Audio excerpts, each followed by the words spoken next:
Think you're part of the 7% club? This video contains the full answers and explanations to our most watched science and tech questions from Season 1. If you want to test yourself first, the short version with no answers is linked below. Let's see how many you actually get right. Number 15. Only 1% of people get this right. What is the rarest naturally occurring element on Earth? Is it A, astatine, B, francium, C, radon, or D, polonium? Comment your answer below. It's not radon. While radon is rare and radioactive, it's still regularly detected as a gas released from the ground, especially in certain homes and basements. Its presence is uncommon, but not rare enough to top this list. It's not polonium. Polonium is extremely dangerous and unstable, which makes it feel like a strong candidate. However, it's produced in slightly higher quantities through natural radioactive decay processes than the rarest element we're looking for. Think you're 7% club material? Subscribe and prove it tomorrow. And it's not francium. This is one of the most common guesses because francium is highly unstable and decays almost instantly. But despite that instability, scientists believe small amounts of francium are continuously produced in nature, more than the actual rarest element. The correct answer is astatine. Astatine is the rarest naturally occurring element on Earth, with less than a gram estimated to exist at any given time. It forms only briefly during radioactive decay before breaking down almost immediately, making it so rare that most people will never encounter it outside of theory. Missed this one? Catch today's question. Links pinned in the comments. Number 14. Only 5% of people get this right. Which particle has a negative charge? Is it A, a proton, B, a neutron, C, an electron, or D, a photon? Comment your answer below. It's not the photon. Photons are particles of light, and they don't carry any electric charge. They travel at the speed of light and power everything from lasers to the glow of your phone screen, but they aren't charged particles. It's not the neutron. As the name suggests, neutrons are neutral. They have no charge at all. Their job is to add mass and stability to the nucleus, not to attract or repel electric fields. Think you're 7% club material? Subscribe and prove it tomorrow. And it's not the proton, that's the particle with a positive charge found in the nucleus of an atom. Protons help determine an element's identity, but they definitely aren't the negatively charged ones. The correct answer is the electron. Electrons carry a negative charge and orbit the nucleus of an atom. Their movement is what creates electricity, chemical bonds, and almost all of the technology we use today. From powering circuits to forming molecules, electrons are the tiny particles that make the modern world possible. Missed this one? Catch today's question. Links pinned in the comments. Number 13. Only 2% of people get this right.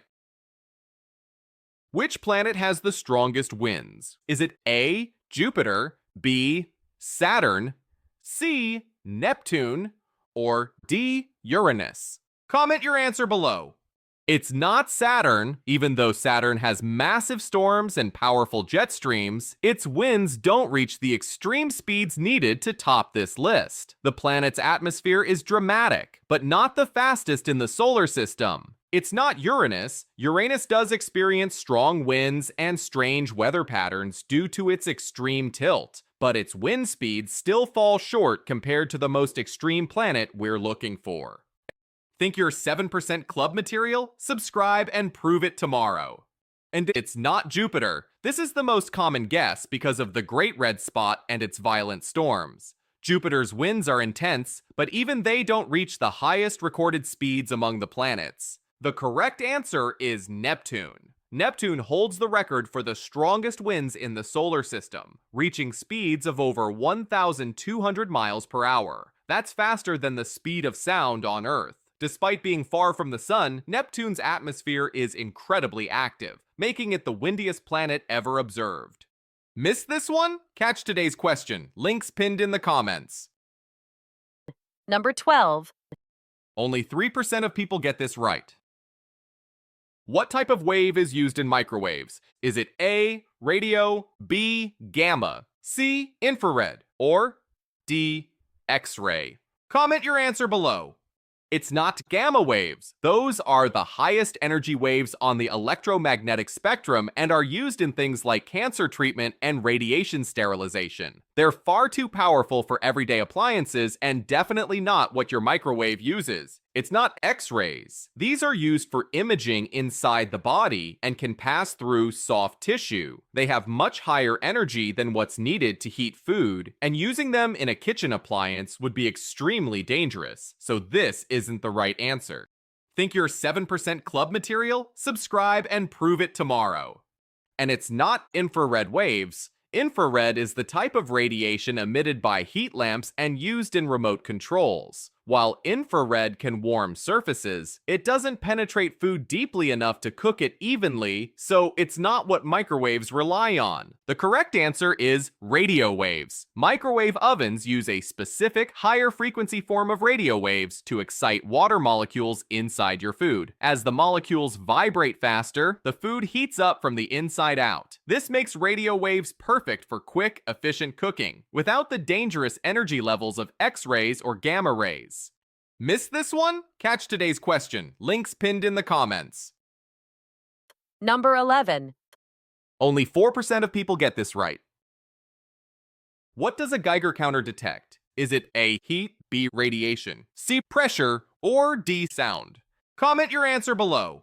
It's not sound. Even though Geiger counters make the famous clicking noise, that sound is only a signal produced by the device itself. The clicks aren't what it's detecting, they're just how it alerts you to something else entirely. It's not pressure. Geiger counters don't measure air pressure or physical force. They aren't used for weather, altitude, or mechanical stress. Their purpose has nothing to do with how much force is applied to an environment or object. Think you're 7% club material? Subscribe and prove it tomorrow. And it's not a heat. These devices don't measure temperature or thermal changes. They won't register hot surfaces, cold environments, or any kind of heat transfer. They're designed for something far more specific and far more dangerous. The correct answer is radiation. A Geiger counter detects ionizing radiation, like alpha, beta, and gamma particles. When radiation hits the gas inside the tube of the device, it creates an electrical pulse, and that pulse becomes the click you hear. It's a crucial tool in nuclear science, medicine, and safety. Missed this one? Catch today's question. Links pinned in the comments. Number 10. Only 7% of people get this right. What force keeps planets in orbit? Is it A, magnetism, B, gravity, C, pressure, or D, momentum? Comment your answer below. It's not magnetism. Even though magnetism plays a role in space phenomena like solar activity and planetary fields, it doesn't control how planets move around stars. Planetary orbits depend on a much more universal force. It's not momentum. Momentum helps explain why planets keep moving once they're in motion, but it doesn't explain why they curve into an orbit instead of flying straight into space. Momentum alone isn't enough. Think you're 7% club material? Subscribe and prove it tomorrow. And it's not pressure. While pressure is important in atmospheres and stars, it doesn't govern large-scale motion between planets and the sun. Pressure doesn't pull objects together across vast distances. The correct answer is gravity. Gravity is the force that pulls planets toward the sun, while their forward motion keeps them from crashing into it. This balance between gravity and motion creates stable orbits, a principle described by Isaac Newton and later refined by Einstein. Without gravity, planets wouldn't stay in place at all. Missed this one? Catch today's question. Links pinned in the comments. Number 9. Only 5% of people get this right. Which scientist discovered penicillin in 1928? Is it A, Louis Pasteur, B, Alexander Fleming, C, Marie Curie, or D, Robert Koch? Comment your answer below. It's not Robert Koch. He made huge strides in identifying the bacteria that caused tuberculosis and cholera, but penicillin came later. It's not Louis Pasteur. He's known as the father of germ theory and the inventor of pasteurization, but he never discovered antibiotics. And it's not Marie Curie. She was a two-time Nobel Prize winner who pioneered research on radioactivity, not medicine. The correct answer is Alexander Fleming. He discovered penicillin by accident when he noticed a mold-killing bacteria in one of his petri dishes, a discovery that went on to save over 200 million lives worldwide. Number 8. Only 6% of people get this right.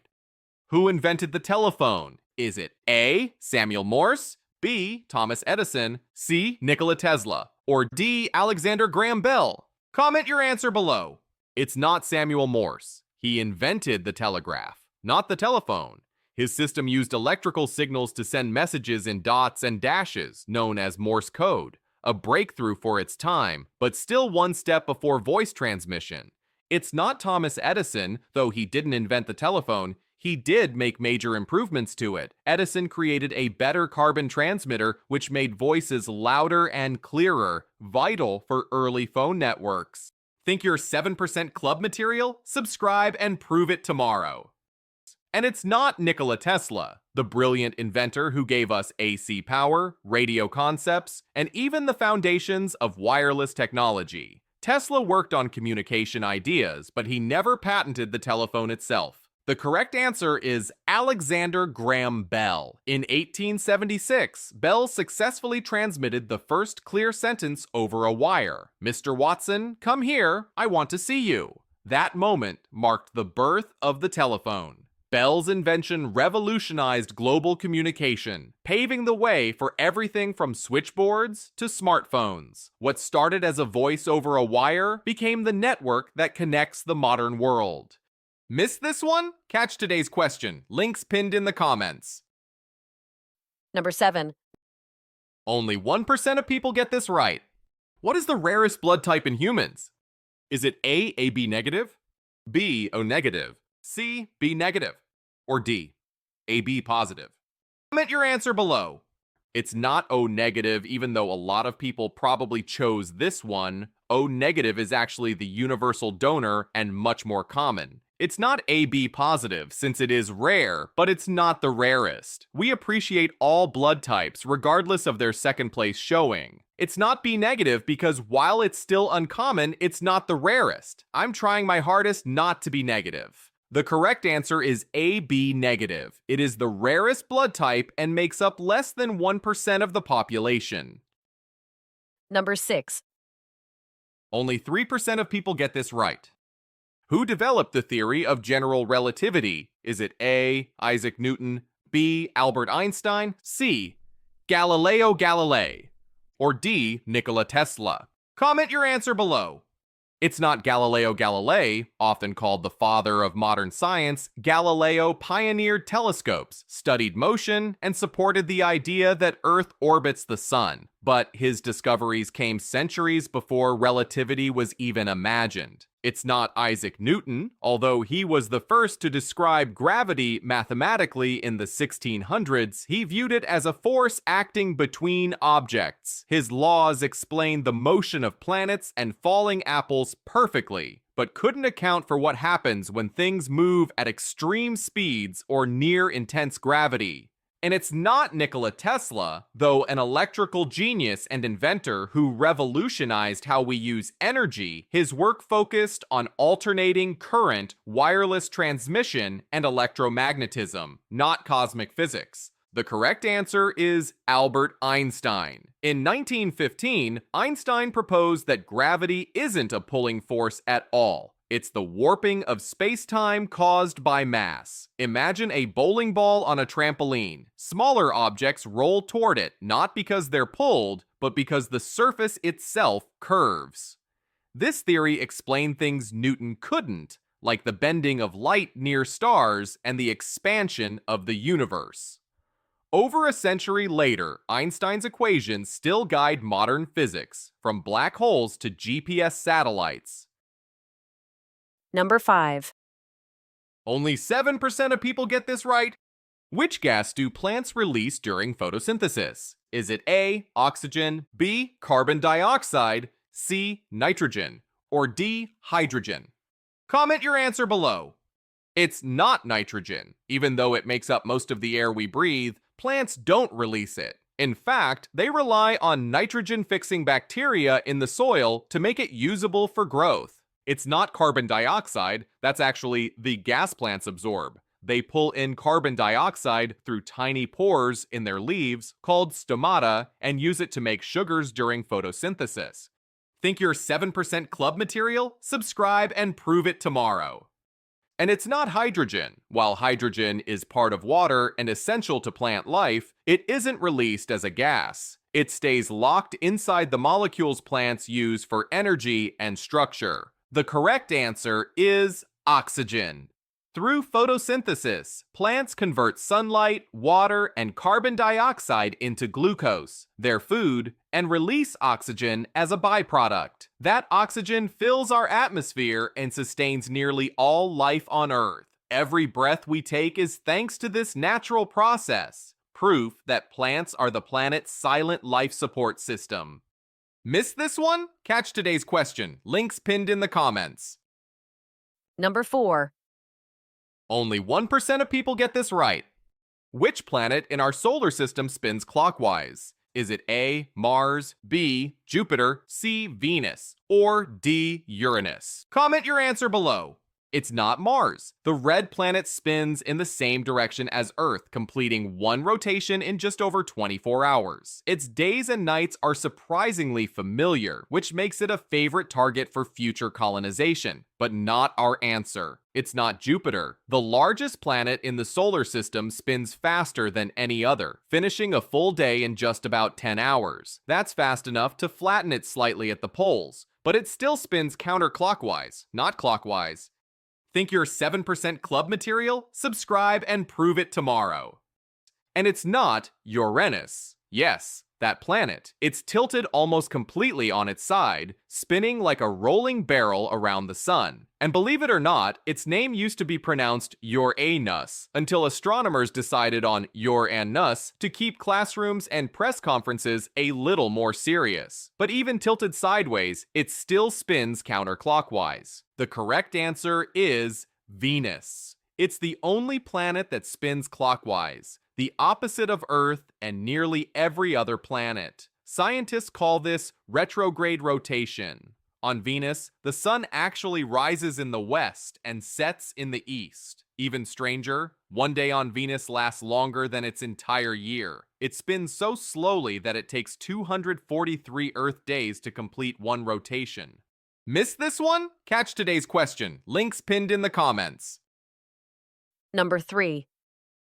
Only 4% of people get this right.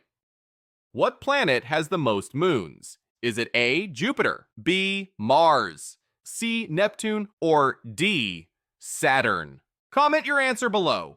It's not Mars. It just has 2 tiny moons, Phobos and Deimos, which are thought to be captured asteroids. It's not Jupiter. While it held the record for decades, new discoveries in recent years have revealed more moons orbiting Saturn. And it's not Neptune. It only has 14 known moons, with Triton being the largest and most famous. The correct answer is Saturn. With 145 confirmed moons, it currently holds the record for the most moons in our solar system, from the massive Titan to dozens of small, icy bodies orbiting its rings.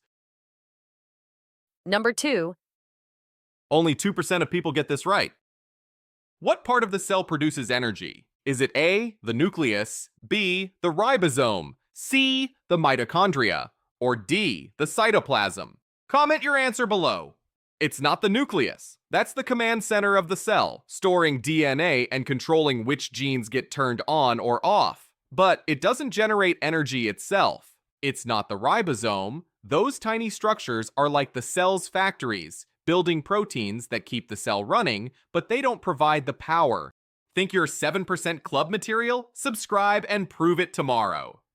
And it's not the cytoplasm. That's the jelly-like substance filling the cell, where many chemical reactions take place, but it's more of a workspace than an energy source. The correct answer is the mitochondria. These bean-shaped organelles take nutrients like glucose and oxygen and convert them into ATP, adenosine triphosphate, the molecule that powers nearly every process in your body. Fun fact, mitochondria have their own DNA, separate from the cell's nucleus, which suggests they were once independent organisms billions of years ago before forming a partnership with larger cells. In other words, they're ancient power plants that evolved to live inside us, fueling every heartbeat, breath, and thought you have.